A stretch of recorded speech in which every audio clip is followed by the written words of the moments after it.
Oh, happy day! Welcome back to Maximum News, ladies and gentlemen. I'm your host, as always, Max Derrat, and I am joined, as always, by... Sybsidian of the Triple S League. Hey, how's it going? How's it going, dude? It's going good. We've got snow on the ground. Oh, really? For some reason. Yeah, it's weird. Like, I don't understand what's happening. It's like suddenly the atmosphere turned cold, and instead of rain, we got this white powdery stuff. It's so bizarre. That's usually how it goes in, like, the prairies, like in Saskatchewan, right? Is it the same in Alberta? No, because I don't want it to be. It's cold. No, I know you don't.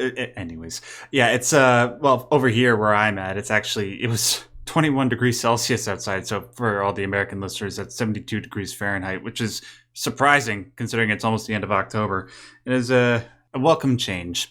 But anyways, you're not here to hear us talk about the weather. You're here to hear us talk about all the newest and latest in gaming news. Pretty damn good week for gaming side. This past Friday, Spider-Man 2 released, and this coming Friday, Alan Wake 2, my second most anticipated game of the year. I am beyond excited. Been waiting 13 years for this game.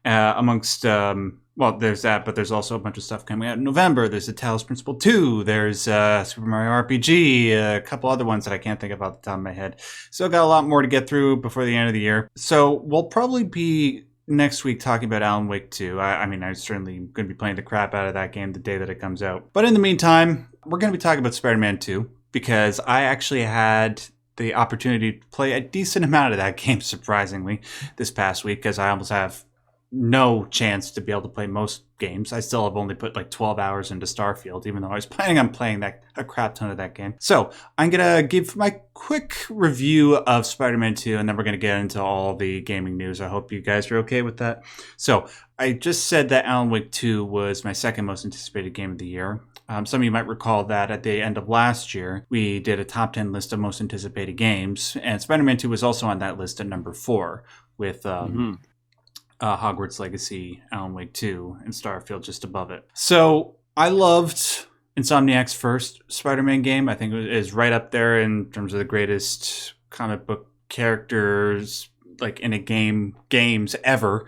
I put it above Spider-Man 2 for the PS2 and like Xbox and GameCube, which is saying something because I think that was the game that I put the most hours into in my childhood, aside from Halo. I loved that game. And then Insomniac came along and not only bested that, but was able to be up in the upper echelon with games like that, like the Batman Arkham games. I don't know, Hulk Ultimate Destruction, that one really good Wolverine game that came out. I can't remember what it was called. Probably X-Men Origins, I think. And they knocked it out of the park in virtually every capacity. So because they did such a great job the first time around, there's a good question to be asked. Okay, what are you going to do for Spider-Man 2? Are you going to keep it in Manhattan? How much are you going to expand the map? What story approach are you going to take? Because you already did Sinister Six, which is sort of like the big climax of most Spider-Man arcs. So where are you going to go beyond that? We knew they were going to do Kraven and Venom. But how well were they going to do it? And then how are they going to build upon the formula from the first game in a way that keeps things fresh? Were they able to do it? Syb, I can say yes. Yes, they have. And I'm very, very happy to say that. But it's not perfect. There are some qualms that I have with the game and actually a couple of areas where I think things took a step back. But mostly it's a positive leap forward. Insomniac knew exactly what they had to do with this project and they accomplished virtually all of their goals. So let's just go down a list of some of the positives and negatives that I have right here. First of all, as I alluded to a moment ago, the map is twice as big as it was in the first game. Not only is it just the island of Manhattan, it's also Queens and Brooklyn, if I'm not mistaken, off to the right of the map, which increases its size by about 100%. And all the new additions are wonderful. It's a wonderful just place to swing around, even in areas where you don't think it would be, like the suburbs where there are a whole bunch of houses. It actually works quite well, swinging between the trees and all that crap. And everything looks great. Whether you're high up in the skyscrapers and swinging around or whether you're down below, walking down the streets, everything looks detailed, crisp. Everything looks lived in. There are huge crowds, cars going back and forth all over the place. It looks amazing. And Syb, this game might have the best use of ray tracing that I've ever seen in a game. And, most of the time I don't give a crap about ray tracing. It looks cool, but let's be honest, it's kind of a gimmick. But this game takes ray tracing and takes it to a level where it actually improves, what's the word? It improves the immersion. And the one way that it does this most for me is with the buildings, and when you attach to buildings and you can look inside them. In the first Spider-Man game, you could, there was this 3D effect where you look, be on the side of a skyscraper and you can look in and see somebody's room, right? Syb, I started just... I started losing my mind when I landed on the side of a skyscraper and I looked in and I saw some guy on his computer just listening to music or something. And there's different variations no matter what building you land on, or just people inside their rooms. I just, it's little details like that I didn't know that I wanted. But now that it's there, it's like, yes, this needs to be in every single open world game going forward. I need this. This is so cool. It's exactly the sort of thing that you want to have happen when you're Spider-Man. It's something you never really think about, but it just adds to the immersion. What else? All the new powers, well, not new powers, but new gadgets and stuff are pretty good. Obviously, the one thing that everybody is probably the most excited about and has been the most excited about since we've been seeing the trailers is the web wings. Fantastic addition. And I was kind of worried because it's if you make the web wings too good and too convenient, it can take away the thing that Spider-Man is most known for, which is the swinging.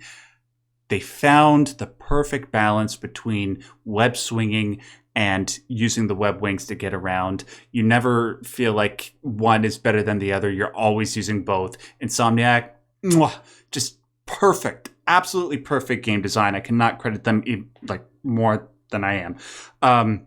Fall damage is back. That's one thing that really pissed me off about the first game. Even though I love it overall, I do wish that they had the ability for Spider-Man to fall from the greatest height and actually die. They actually brought that back. You don't have to have it on if you don't want to. It's an option. But hey, I've watched every single episode of the old school. I'm talking old school Spider-Man cartoon. Spider-Man, yeah. And I know for a fact that doesn't matter what he falls off of, he always survives. Right. Yeah. Well, he's always every single fall, he always survives. It's just everybody who goes, "Oh my goodness, what happened to Spider-Man? Oh no!" And then it does the the wobbly wobbly timey wimey thingy, and then he's back to normal. Mm-hmm. Yeah, but that was the 60s when things, people were a little bit more forgiving when it comes to logic. Now we live in the 21st century, man, and no, that stuff doesn't make sense. And I'm glad that it's there. I think it is an improvement. I do. Okay, I know you're being facetious. Yeah. Anyways, and then one final thing before I move on to some of my bad stuff. I am not completely certain, but I'm pretty close to 100% certain that this game might be the best opening 10 to 15 minutes of any game I've ever played. Seriously. I try to go down. Yes, I'm going down the list of all the games I've ever played where I was just blown away in the first 10 to 15 minutes. That'd probably be games like Shadow of the Colossus. Maybe, I don't know. What other games have really strong openings? Maybe a God of War game. Well, I mean, my personal favorite is the one where it's it starts really dark and black, and then you gradually open your eyes, and somebody says, "You're finally awake." Yes, that in terms of meme potential, absolutely, that one's better and more iconic. But just in the first 10 to 15 minutes of Spider-Man 2 is just a gut punch in terms of exhilaration and action and just grandiosity and everything you want to see Spider-Man doing. I don't want to spoil it. I'll just say it has something to do with Sandman and Spider-Man fighting Sandman. And oh my God, some of the stuff that happens I was just so ready to just empty 60 hours of my life into this game, and then I wasn't able to because of responsibilities and crap. But honestly, like maybe there is a game that I'm not thinking of where the opening 10 to 15 minutes was better than this, but I can't think of any off the top of my head. It really is that good.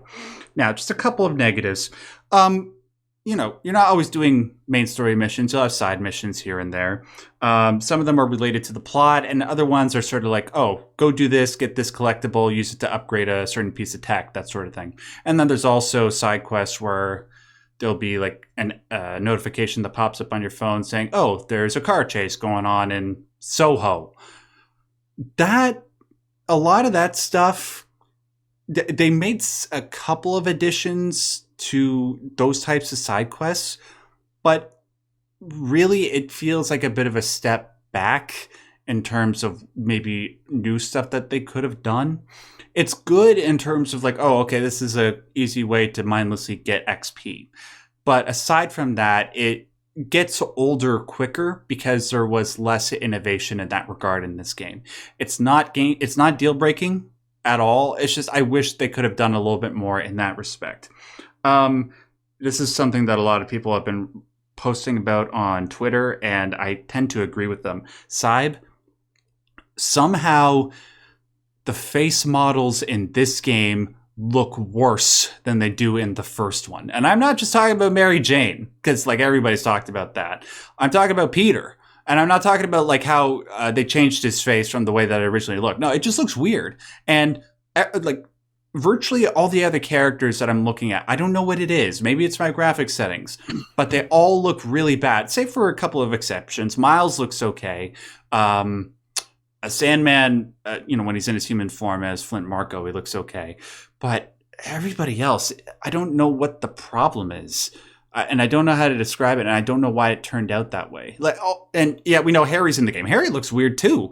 But ultimately, does it matter that much? No, but it is distracting when it comes up. And then one other minor thing: the water in this game, Syb, it's unacceptable how bad it looks. And again, it's like a minor thing. How often are you going to be in the water as Spider-Man? But I'm watching cutscenes where like they're fighting in the water, and this isn't a spoiler. Like there's been gameplay previews where we see this sort of stuff happening. It looks really bad, like unacceptably bad for a PS5 game.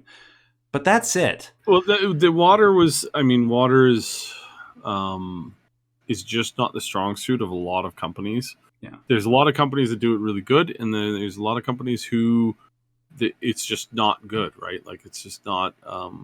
It doesn't look real. It doesn't, and it's always weird seeing which ones are which because of the kind of the oddity in the fact that there are some big companies that just have really bad water designs. Then there's other games. There's games that came out on like the original Xbox that have better water systems than some games that launched today. It's so true. And I think the face is like, I was seeing this a lot. Some people were talking about, why does it look worse? And it's the answer is basically this uncanny valley thing, where when you're doing photorealism, there is this state where we got to, a couple of years ago, where things look like really, really decently good, but the improvements that you can make from where we were like 4 or 5 years ago versus the end goal of like not being able to distinguish it from, a real photo or real video, right, stuff like that. But it's so high. It's so high. But that's why. But that doesn't apply here, though. That like I understand what you're talking about, and that is true in respect to some games. But that's not why they look weird here. They just look bad. Like it's a downgrade. I don't think it's like I think in some cases it is a downgrade, like visually, like the aesthetic choices of things. But it is, I think, like looking at it, to me, it's a combination of stylistic choice and the core engine of just like trying to make it a little bit more realistic just makes it not as good. So it's a bit of like two things. It's both the style choice of like how they're trying to chase certain looks now. And there is a really weird kind of like social pressure on some of these companies to make characters look different, right? Like just different. And that's the only way I can put it. It's not a political thing. It's not some of the other weird stuff that you can, people talk about sometimes.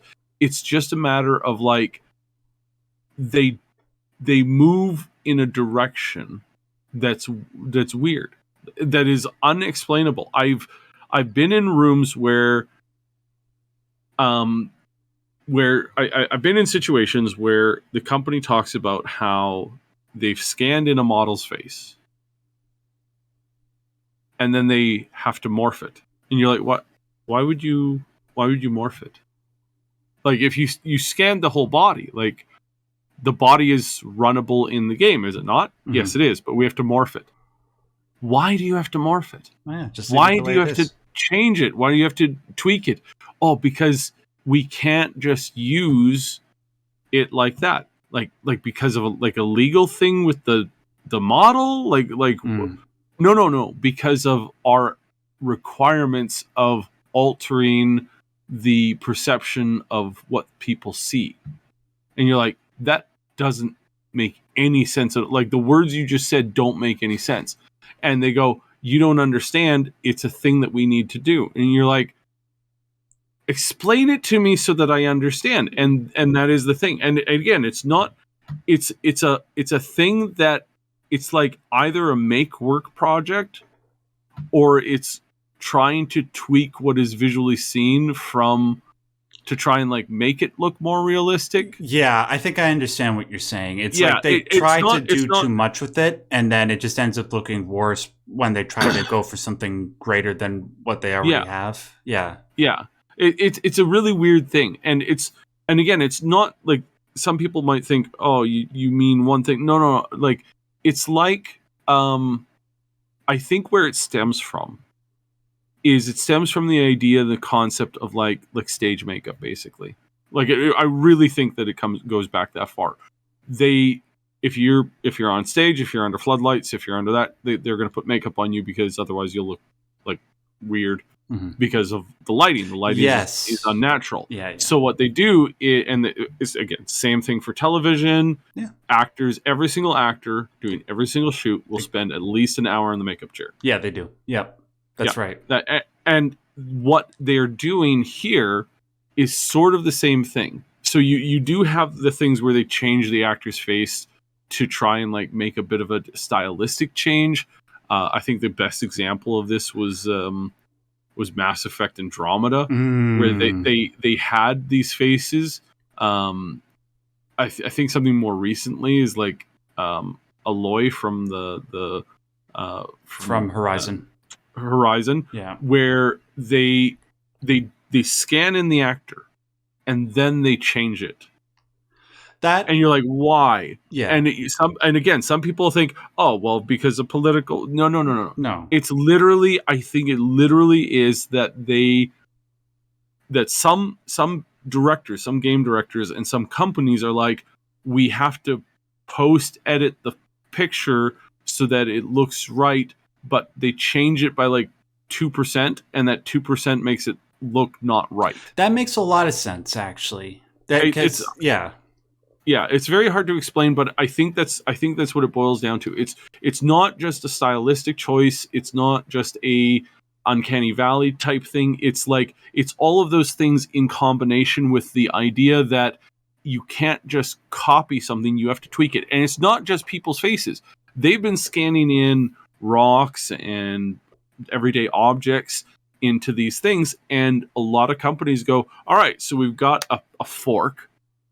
Can somebody edit the fork? And you're like, why would you edit the fork? Why are you editing the fork? Well, we have to edit the fork. And again, nobody can explain, is this some like legal reason? Like, no, they just have to. And you're like, okay, I think what you're saying is that you can't fire a bunch of people whose jobs are now basically superfluous, or the jobs are needing something else that they don't have a skill set for, and so therefore you're just making work for them. Right. And I think a great example of this is say what you want about the face of Peter Parker from the last game to this one. The thing that I'm weirded out by the most is the neck. Why did they change his neck? Right. Like his neck is like it. One does it like something looks wrong with his neck, and it's a small thing, but it's there. And I think that kind of like puts a giant arrow on like what's happening here. Why is it that they're doing this? Why did they changing that? And I think the answer is nobody knows. Right. Because it's a thing that somewhere between point A and getting your hands on the game, somebody or some system has demanded that things get changed for some reason that probably has been so far removed from the actual like reason why originally. Yeah. And I see this in so many companies like, why do you do this? Like, why do you do this job this way? Oh, well, that's because in the past 20 years, that's just the way that the process has evolved. It's like, well, it's a waste of time, energy, and everything. Why don't you just change it? Oh, we can't. That would be way too much paperwork. Right. Yeah, that makes a lot of sense. And you know what? But ultimately, at the end of the day, it's not that big of a deal. And, you know, Insomniac has established precedents that they're willing to go back and change people's faces with their past games. So maybe they can do that with the patch for this game. Who knows? Overall, though, I'm really enjoying the game. I cannot wait to see where the story goes. I haven't experienced the whole thing yet, obviously, but from what I have played of it, it looks like they're setting it up to be a powerful and emotional story like the first game was. So far, it's like an 8.5 out of 10, which is a really damn good score. And when I give a game an 8.5 out of 10, it's like a strong contender for Game of the Year. So go out and get it. If you have a PS5, I highly recommend it. All right, let's move on to this next piece of news. I thought, wait a second. I thought like last week we said that we could finally stop talking about this, but we're still talking about it. Why are we talking about ABK? I think we're going to not hear anything. I think this is the last serious. one. I'm being serious. I think this is the last we're going to hear about ABK for probably the end of this year. Because so what happened is Phil went on to their internal podcast that they do. Yeah. And they talked about what is all of the exciting stuff that we're going to announce for ABK and all the new IPs that we've just adopted. What are we doing? Well, let me tell you, you're going to have to wait until 2024. Nothing is basically what came back. Phil basically said, nothing. We're not doing anything. And everybody's like, what? And basically, so the quick rundown, and I know we talked to death about Activision Blizzard King enough that I'm just gonna give you the quick rundown. Yeah. Basically, the option to buy and the whole process was so litigious, was so scrutinized, was so absolutely hell-raising that they could do nothing to interact between the companies during the buyout stage. So in Bethesda, when they bought out ZeniMax and Bethesda and all those, they were already kind of like, hey, we're the deal's ongoing. Everybody here is coming to the table positively. Nobody was upset about that deal. Nobody was getting shafted. Everybody was excited. Before the merger was even done, they were already starting to like theory plan and put concepts together and, you know, get stuff on the ball rolling. And clearly they forgot about Redfall, but the process was started to work on these games. And again, say what you want about Starfield, but it's been very successful. Yes, of course, there's 1,000 different ways you can make the game better, but you can say that about every single game out there. But they had started the process and they had started the improvements and they were already lining up studios to help with certain projects and do other things. And yeah, there was just a lot of effort being put into the process. They could do absolutely none of that without setting off red flags, alarms. There are a lot of people in ABK who are expected to quit over the next couple of weeks because they hated the idea. They hated the concept of working for Microsoft. They hated the idea of working with Xbox. They don't like it. They don't want it. There is a lot of people who are, their job is now basically there's 3 other people who do that same job that they're moving into. So somebody's going to get fired.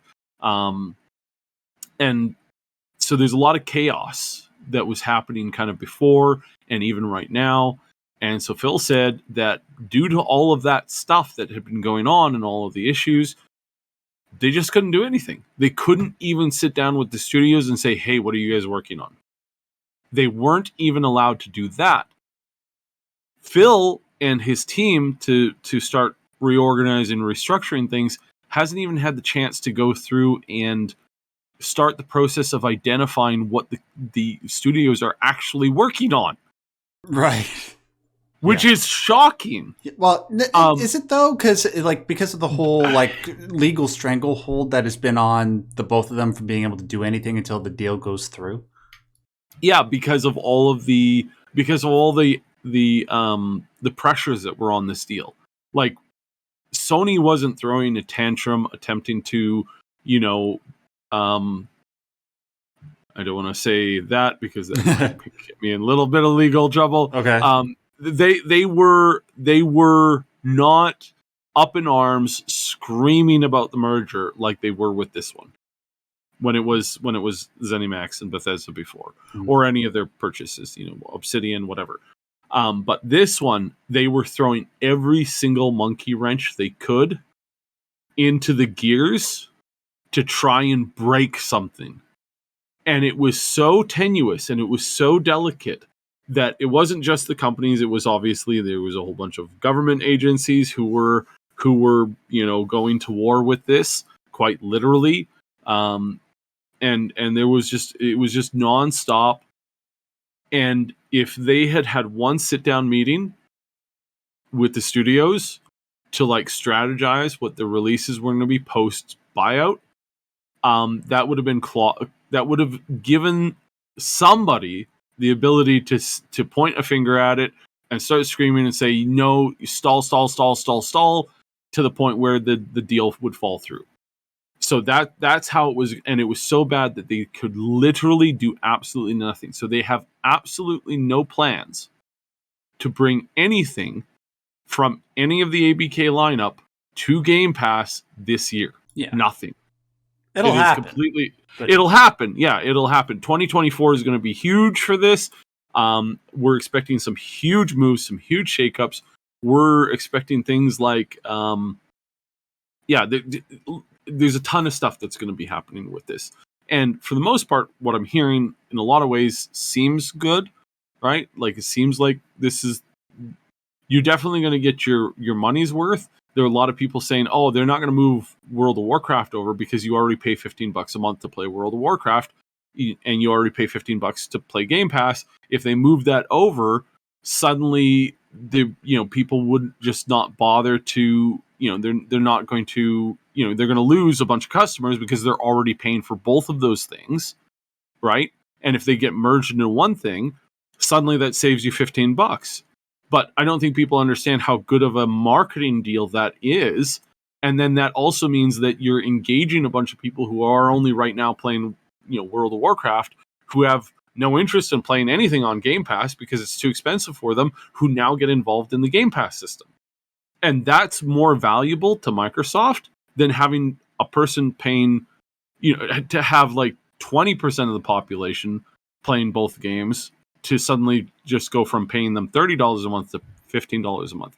That is actually better and would actually be better for their image and a whole bunch of other things to have that happen. So things are going to be kind of weird and crazy. We're going to see what happens. This is all up in the air. There's nothing confirmed, but this is going to be a very interesting next year because we're going to see what is going to happen.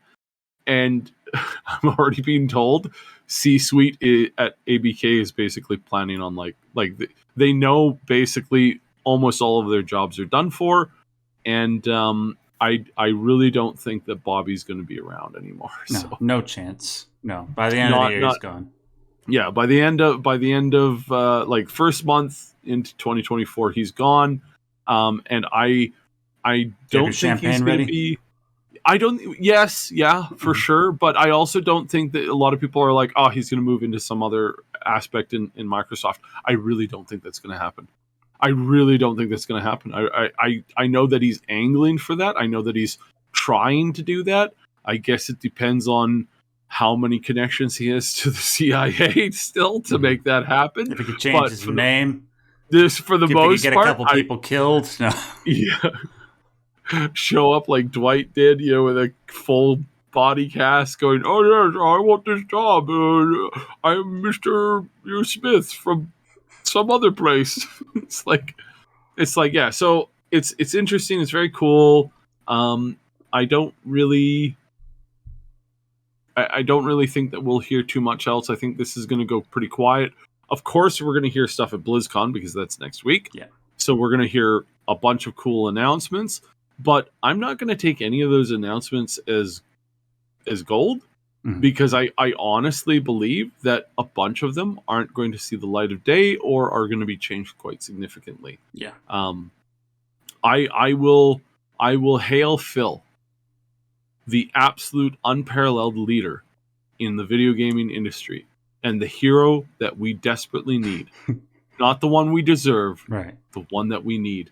If he goes in and guts Diablo Immortal, I mean, if he does that, I will sing his praises for probably the next year, which is a lot. Yeah, but still, I would do the same thing as well. Yeah, please kill that game. Send it down a trash hoop. I don't want to see it anymore. Yeah, I don't want it to exist. I want it to burn. And maybe put together a healthier team behind Diablo 4 and maybe see if there's any way of salvaging that. Yeah. I would say sometime around mid next year, well, at the very most, like around the time that we would normally have E3, we will start hearing official plans from Microsoft and that department that used to be Activision Blizzard King that's now been subsumed under Microsoft, what their plans are going to be. We're going to hear about what games are coming to Game Pass first, and then maybe what games are coming to Game Pass later, and also how they're going to be handling all, like, maybe the MMO stuff and all that. Yeah, it's exciting. There's only, you can only really go up from here, I suppose. At least I'd like to think so. So yeah, we'll see what happens when that comes about. All right. Now this is actually probably the most surprising news that I've heard come out of the gaming industry in several months. There's this little game called Star Citizen, not Starfield. That just came out. No, Star Citizen, the scam that people have been pouring money into ever since 2012 because people wanted to be real so badly, and I'm one of them. But is it, worth putting in $612 million into it over the course of over a decade, becoming the most expensive project in the history of the gaming medium? I don't know. I don't think so. But yeah, that's what the case has been for the last 11 years. Like, it was announced in 2012. It kickstarted to like $2 million, and now it's $600 million later. The goddamn game is still in alpha.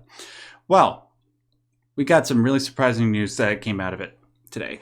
It looks like a portion of the game is going to be getting a full release pretty soon. Now, in case some of you don't know what the history of Star Citizen was, originally when the game went into Kickstarter, and I think I got this right, it was announced as, this open world game where you can travel from planet to planet and do whatever you want, just like the ultimate space sim, right? But alongside that was going to be a campaign. And the name of that campaign was going to be Squadron 42. Both of those things were going to be compiled together. And then as development went on, those two things sort of split apart and became their own thing. And we've been waiting for both of their releases ever since. Well, it was just announced today by Cloud Imperium Gaming, the people behind Star Citizen, that Squadron 42 is now feature complete. Now, what that means is that it is about to move out of alpha and is going to go into the beta stage and then into the polishing stage, and then that will mean it'll be ready for a full release. This is huge. I never thought this day would come. I thought this is just like, I don't know, you know, the episode of South Park where they're always chasing the dragon and they can never get to it, but they're always chasing it. Yeah, I think that was the Guitar Hero episode. Yeah, I thought that was the same thing. Yep. Yeah, he knows what I'm talking about. Yeah. But some of us know it by another name. Right. But we can't, this is a family show. But I'm very, very happy that they can make an announcement like this, that things are looking like they're nearing completion. Now, Syb, my question to you is, okay, it's feature complete.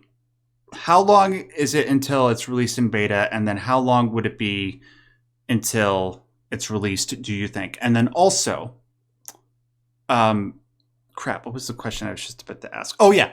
How long do you think the campaign will be? Going by your gut. My gut says we're not getting this game. I'm sorry, I hate to say it, but my gut says that this is going to drag out. It's like... You think it's still a scam? They didn't start this wanting to scam people, but they're now in this loop where they can keep drip feeding micro progress to an audience that just continues to throw money at them. And that if you have that situation, there's just no end to it. Right. There's never a point where somebody's going to go, hey, let's stop making hundreds of millions of dollars and release a game. Yeah. That will be very difficult and will stop making us hundreds of millions of dollars. I think that they want to do stuff, and I'm fairly sure logically that obviously we're going to get Squadron 42. But it's so hard to believe. But it's so hard to believe that it's actually going to come out, that it's actually going to be finished. And certainly it's not going to be what was advertised. What was advertised and what the running concept of is that is something that they don't have the technology to make, and they most certainly don't have the technology to have you run whatever they're trying to make. Not when they started it. We're getting closer to that every single day. We really are. But it's this idea that they can keep just rolling in with we're going to do this now, we're going to do that now, we're going to do this now. And it just never gets anywhere. It just never moves anywhere. It's just the same promise, the same empty promise circling the drain over and over and over and over again. And I don't like saying that because it's not what I want. I don't want the gamers to be treated like that. I don't want anybody to be treated like that because it's not what people wanted. But it's been over a decade. I remember when this stuff was being talked about on podcasts from companies that have shut down ages ago. Yeah. I remember hearing people talk about how excited they were to play this game. I remember one guy who was dropping thousands of dollars into this game over a decade ago. Yeah. And he's not even in the same industry anymore. He doesn't even like space games anymore.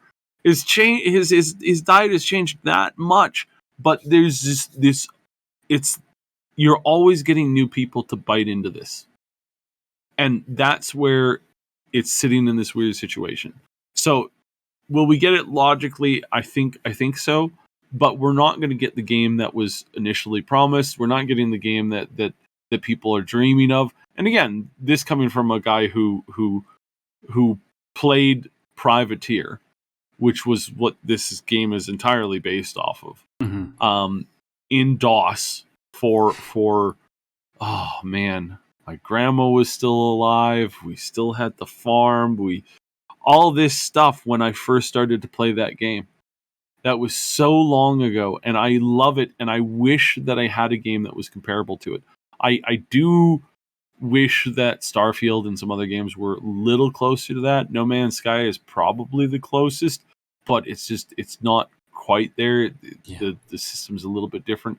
So I think that it's just a game that people have an idea of in their head what it's going to be like, and we have been disappointed, nonstop from games that try to offer that, and that's fine in the sense of like, maybe it's time to move on from wanting that exact kind of replica. Like I want a replica of Darklands and all these other ones, but we don't get those games. Instead, what we get now is Baldur's Gate and Spider-Man 2 and a bunch of other Hogwarts, Legacy this year being just a banger game that you didn't know that you really, really wanted, or that you didn't enjoy that much time playing, and that you're, super excited to get into it. I really think that we're going to be close to that at some point. But is this the game that we're going to get that was promised all those years ago? No, it's the scope has changed so much, and I don't think there's a whole bunch of things that we're not getting because the technology is not there. We're not going to be able to fly down onto a planet and explore a giant city that's the biggest city in gaming that we've ever seen, and knowing that there's like another 4,000 of them across the solar system. This is not going to happen. Not yet. It will. Yeah. But not with this engine in the way that this engine's been built. There's a lot of great things with this game that has a lot of good potential, and I wish they had narrowed their scope and just started to, if they had just released a product like 4 or 5 years in that was way more scaled down, way more focused, and then build out and from then there. just built on that from there. Yeah. Right? Like that's what I want to see. I hate it when MMOs come out and it's like the best example of this is the Star Trek MMO. The Star Trek MMO released with you being able to become an admiral. It's like, great, you idiots. What are you going to do for the next 10 years? You're going to become a super admiral? Like the game should have launched with the top rank you could get was lieutenant. Like that was it. That's it. And then 10 years later, you finally become captain. And the whole time leading up to it, you're in smaller ships doing smaller missions, and you're gradually, there's an expansion that comes out 5 years that introduces finally the full size Galaxy class, but it's the older ones, and then you slowly ramp up from there. The whole releasing all of the content at once, going, hey, here's everything. You're going to spend an hour as a lieutenant before you get a rank up. You're going to spend 45 minutes being a commander. Then you're going to become a captain, and you're not even going to be that's not even going to take you a day. You're moved from that to an admiral, and then that's it. And it's so much wasted potential there. You know what I mean? Because you moved past all the things that you could have slowly built into, and that's what I think Star Citizen has completely done. Is they're trying to build the whole galaxy so that you have a whole galaxy to explore and do stuff in. When what they probably should have started with was a small, tri-binary system, very close, and then you just fly in between that, and then you slowly expand from there outward. Yeah. You slowly add more features. This whole we're gonna work on this game for a decade until we get the feature complete to get to the feature complete state. It has killed all of my excitement for this game. Yeah. Because they have never stopped. And I hear this that, oh yeah, now we're moving into beta. Well, you spent a decade in alpha. Gee, I wonder how long the beta is going to be. Probably at least half of that. Yeah. So 5 years from now, 6 years from now, when are we going to get the game? And that's been the problem. And then when it comes out, it'll probably be 15 to 20 hours long, which is fine, but not something you would expect from a development time of that long. Yeah, I completely agree with you, Simon. Even though I'm surprised and I am happy to see that we have hit this milestone, I am still, from now until the game, as you said, logically comes out, Yeah. I have zero passion. I have zero excitement for it. Like if it comes out and it's great, great. I'll play it, but there's no anticipation, and that's not good for a game that you put all these resources into, and you want to build up hype. I mean, so many people who are aware of this game are going to be able to build up that hype so that you can read back everything that you've put into it, and I don't think that's possible. Anyways, now speaking of people that are approaching things from a wiser angle, I can't believe I'm saying this. Netflix. What do we got in regards to their gaming division? This is probably the smartest company I've seen in a while when it comes to the video game space. Okay. Microsoft has been doing some pretty good things. Not perfect, obviously. Lots of holes, obviously. But I really got to hand it to Netflix. They said, first we're going to learn how to crawl. Then we're going to learn how to walk. Then we're going to learn how to run. And right now, after a couple of years of this, it's been like a year and a half of them like going hard into the gaming space. The head literally said, we are still very much in the crawl stage. And that's so refreshing to hear. That's so refreshing to hear. Instead of because again, how many times have you heard the press release from EA, right? EA talking about how great their games are, how perfect their games are, how the 40th version of their stupid soccer game is going to be the best thing yet with even more microtransactions. Yay! And you're like, wow, you guys offer me nothing. And you're claiming that you're offering me the world, the moon. The claim is that we're the greatest thing. That there's nothing better you can do with your time than spend time over here. Meanwhile, here you got Netflix coming out saying, yeah, we're learning how to do this slowly. We're not Google with Stadia. Remember that garbage? Hey, guys, we're going to jump into this, and we're going to offer this, and we're going to do that. And, hey, Google Glass is going to revolutionize everything. And hey, actually, you know what? Turns out we have no idea what we're doing. We're just going to close it down. Because they went right into a full sprint. And you could say the exact same thing about Meta with Facebook. If they said, we're going to jump in and we're going to create the second reality, the one where everybody spends their time. You're going to go to work by going into Meta. Remember when that was the promise?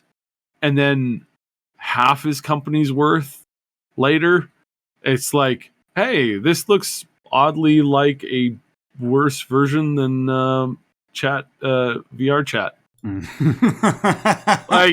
Yeah. The fact that Netflix has the honesty to come out and say, hey guys, we're learning how to walk before we are going to even attempt to run. This is going to be a long road. We're learning, we're growing slowly, we're growing naturally, we're not trying to force things, we're doing our best. Really makes me go, wow, maybe mega corporations, maybe there's hope for some of them yet. Maybe they're not all run by absolute degenerate idiots who have no idea what on earth they're even selling, let alone have a business plan for it. Which is like, I swear, half of the companies that you hear and work with every single day, from food to entertainment. It's like these companies are being run by absolute lunatics who have no idea what's going on with their products. How many times have we seen this in the last few years, especially in the gaming industry? And now you've got Netflix, of all companies, walking in saying, hey guys, we don't really know what we're doing. We're learning. It's going to happen. We're going to take care to make sure that we do this right. And you're like, wow, Netflix said that? How? So yeah, that I'm impressed. I am impressed, and I've seen a lot of good movements recently. Their refusal to cancel certain things. There's been two sides to that argument, and I think that's good, because if there's two sides, that means that not one thing is being touted, like things are being treated like fairly evenly, right?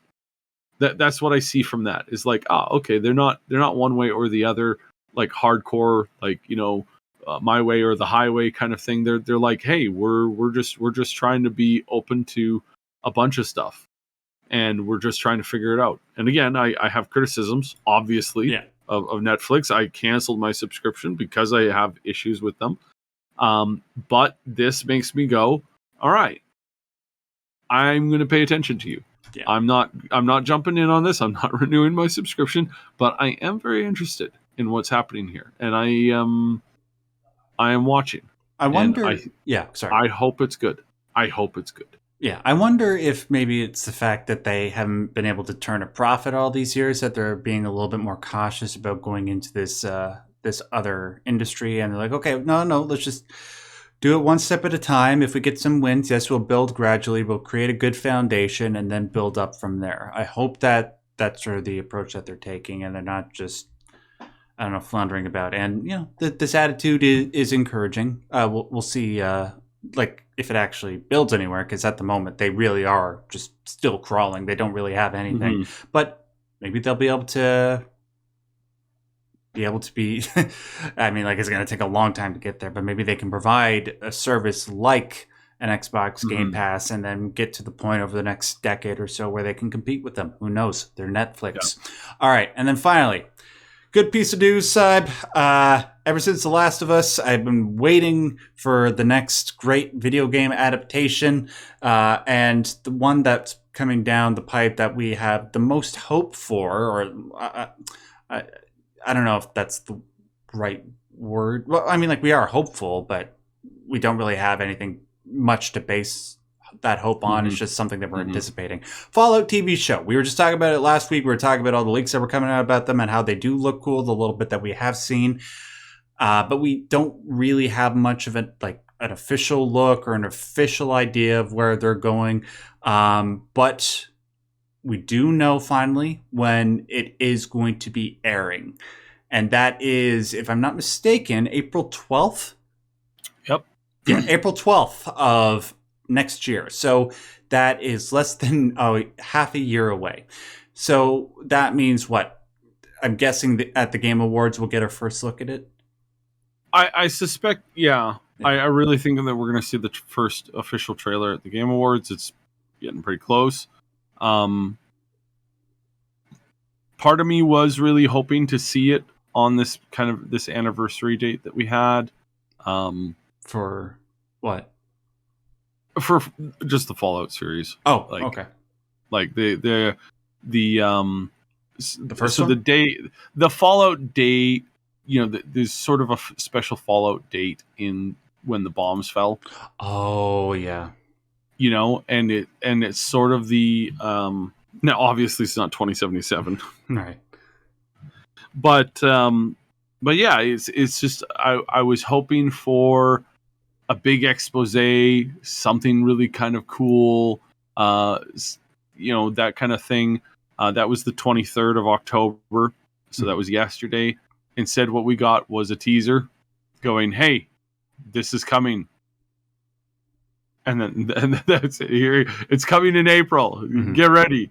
I was part of me, like, obviously I knew it wasn't going to happen last week, but a couple months ago, I was really thinking that we might get, like, it might air on the 23rd, right? I was crossing my fingers. Obviously, even a month or two before the date rolled around, obviously, like hey, they're still finishing up. They got a couple months left of post production. It's like, okay, we're not getting this on the 23rd of October, but we are getting this next year in April, which, considering that the strikes are still going on, means that we might not have a lot of TV next year. Right. Which, I mean, doesn't really bother me. I haven't been watching TV like hardly at all. Yeah. Thankfully, we live in the golden age of television, where even if there isn't any new programming, we still have a lot of stuff to catch up on. Yeah. So, and I've been catching up on shows like Loki, and a couple other ones where it's like, yeah, this is interesting. I caught up on the other what was it, the Amazon one, the Silo? Was that? Oh, I have no idea. Sorry, I think that's Apple. But shows like that, yeah, it's like there are some good stuff, and next year is going to be a little dry because of all the strikes and all of the shows that are.